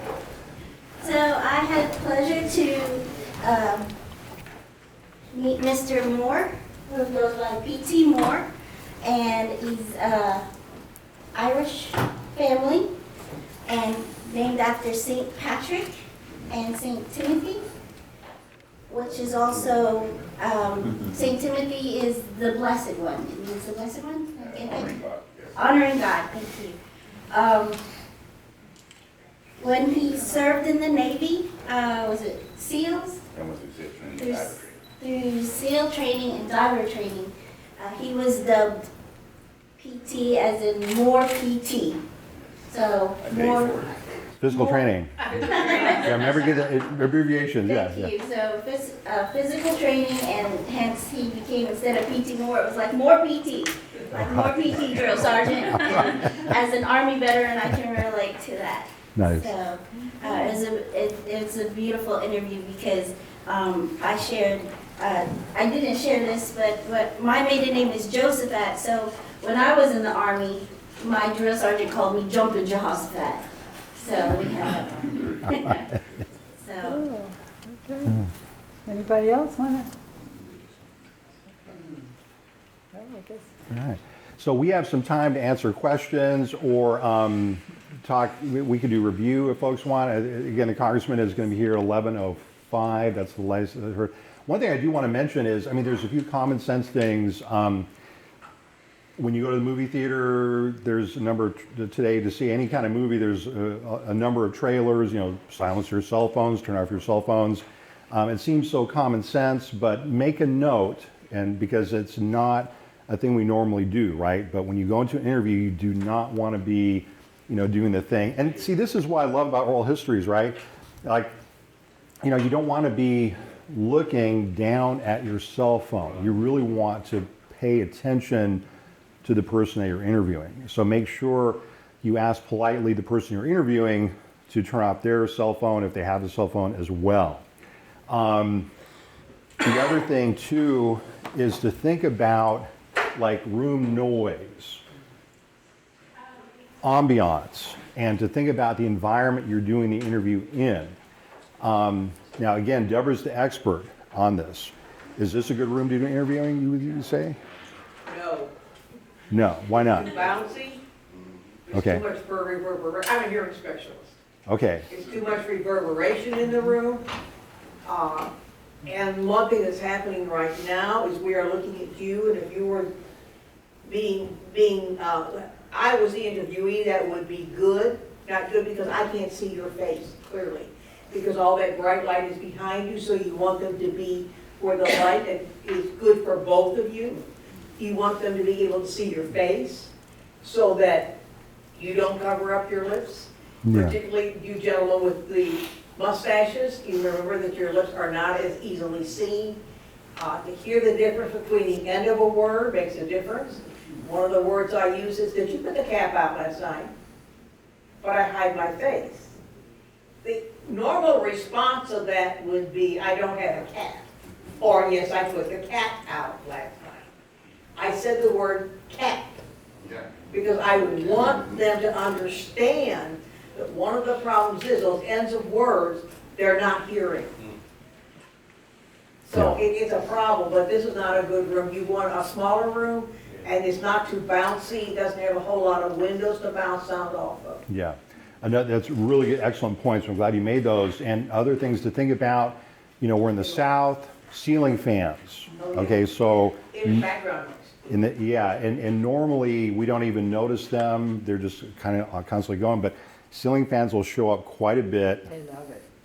Yeah. Recorders love fans. Recorders picked up ceiling fans. The other thing that we should mention, Deborah, is the thing with the cell phones too, right? Well, the cell phone, if you're using a digital recorder in addition to your cell phone, if it's transmitting, it does, the recorder will pick that up as a zzz, zzz, zzz, zzz kind of a thing. You don't know when, if, or how much, or even, you know. So it's better to put your cell phone, if you're using a dedicated recorder, on airplane mode so it won't transmit. That's all you have to do, and problem solve. This morning, when we break, after we hear from the Congressman, we're going to go into two smaller rooms to do a couple of interviews.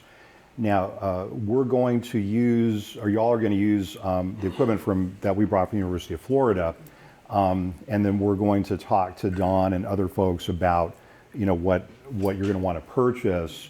But I do want to emphasize the Library of Congress will not take, if you record using a phone, they're not going to take that audio outcome. The digital, I mean, they won't take, you can't email it, in other words. It has to be on recordable media. Exactly. So and Deborah, you want to, we'll break those out, the recorders, or? Yeah, I actually need to go to the car and get them. Okay. Yeah, I got so, a question. Yes. My question is, When you have a veteran that's rambling on, babbling on, Yes. how do you transition them from babbling on to get them back on track? Well, I just let them speak, let them talk. And then at a certain point, when you feel, it's like Deborah was mentioning, time then becomes a factor. At a certain point, people get tired of talking. Now, you may have thought some of what I was saying was kind of rambling, right? But you feel free also at a certain point, you do have certain questions you want to make sure that you cover. Now, what I would suggest is giving your narrators that set of questions in advance. Just kind of let them know. And again, remind them, this is a conversation, but the outcome, we want to make it legible and understandable and, kind of interesting for this national audience that eventually is going to listen to the interview. But if you ask me, how would I get my own father to stop a story so I can ask him the question I want to ask, I'd be like, well, I don't know. You know what I mean? So yeah. And one thing that we found, because the veteran will keep talking if he can't hear well, because then he doesn't have to listen. We've got a few of those upstairs. Yeah. Yes. Just two questions. One is, do you know, generally how long we should kind of budget for, both the interview and then just getting it all together, and how much time does each interview kind of? Yeah. When you sit down to do the interview. Well, no, or, not just that, but then just everything until submission, right? Okay. How much time should we expect for it? If you work together well as a team, and what I would suggest would really be to put together a volunteer team. I mentioned to you at the University of Florida, actually, that all of the staff that I have working on the Veterans History Project are all volunteers. And so we have people, if you think about getting the interview from start to finish, that is a project. I think each interview is really going to take you, anywhere from 8 to 10 hours of labor. What I mean by this is that, setting up the interview, doing maybe a little research about the person, scheduling it, person misses misses a meeting, right? Or you miss a meeting or something like that.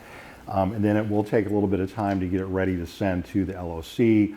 The paperwork, sometimes a person sees that paperwork, and even though we may not think it's a lot of paperwork, it is. Now, is Deborah in the room?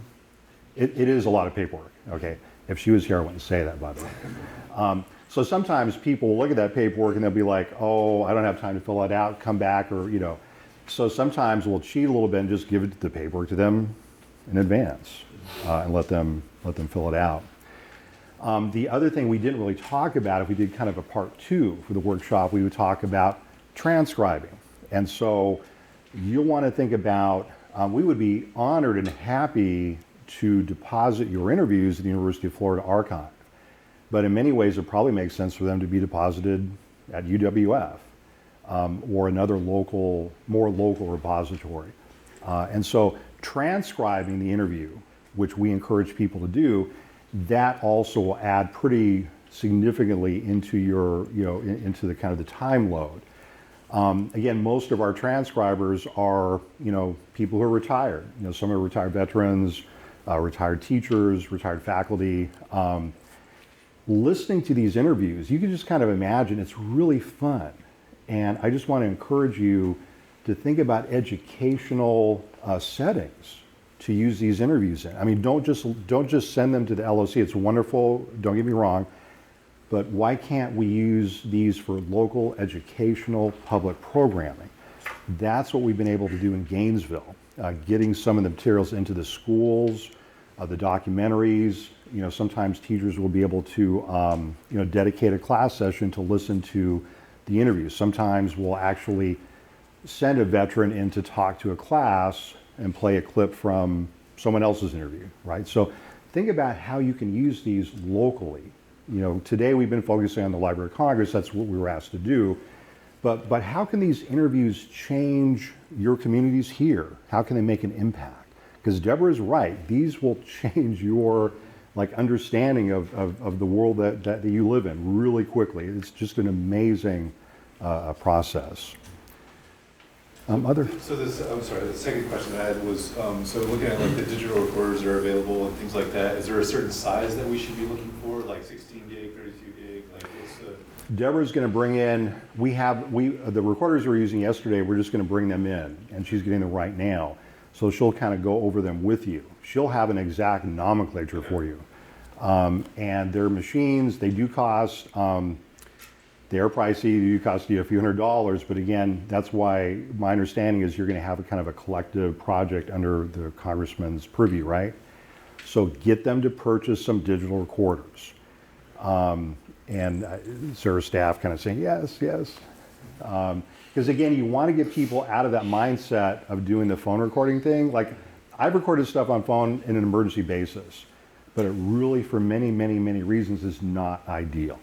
The audio, video quality is usually not good. You run out of the frame really quickly. So you really want to get some digital recorders dedicated to this project. And again, Deborah will kind of go over that. Dr. Ortiz, I had a question. Yes.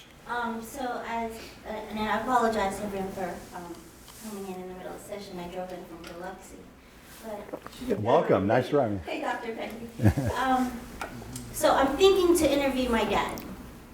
So my dad's story, when he enlisted, was he came in a year younger than the required enlistment age. So if I were to tell his story, if he would allow me,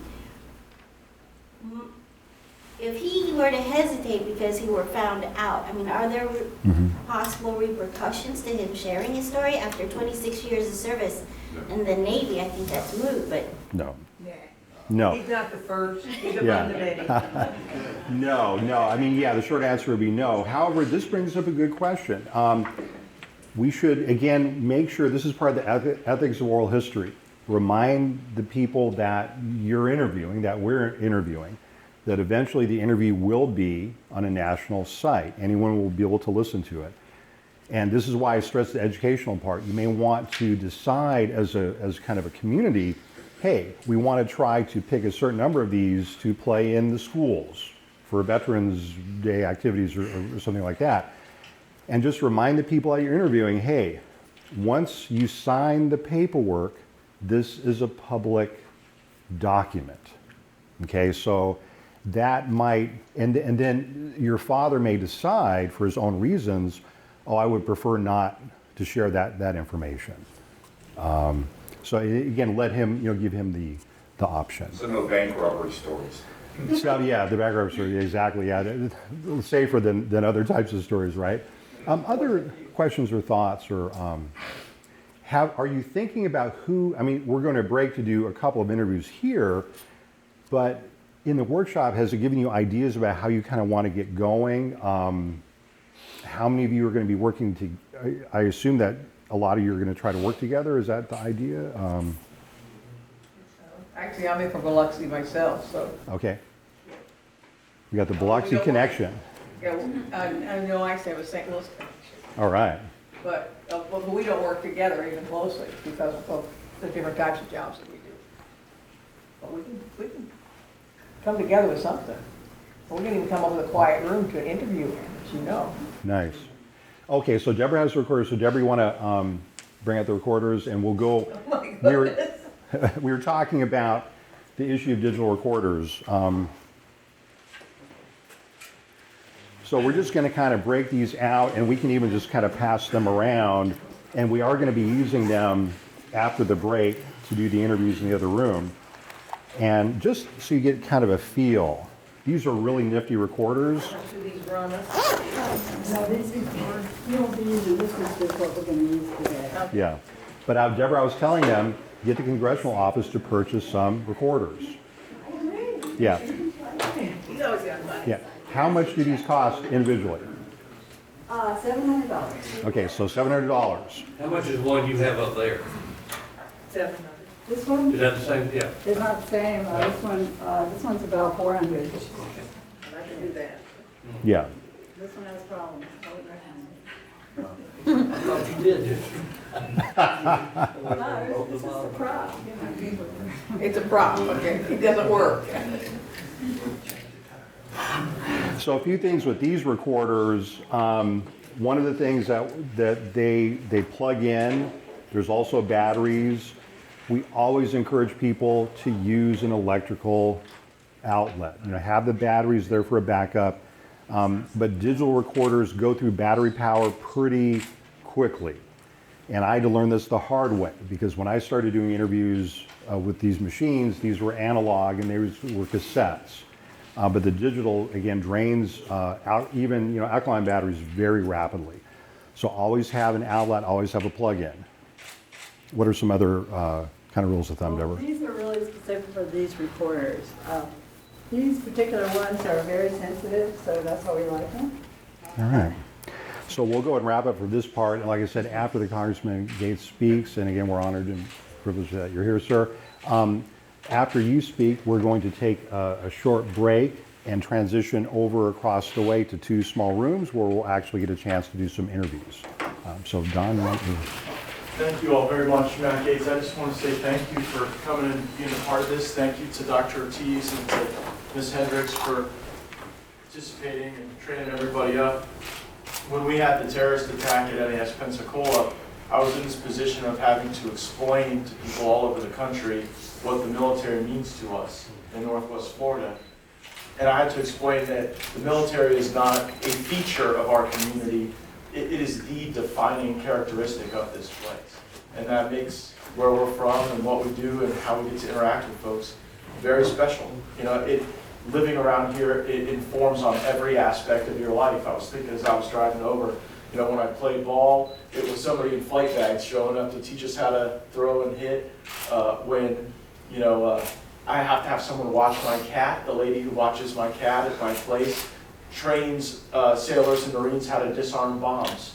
And there's almost no aspect of our life that doesn't in some way touch the military or veteran experience here.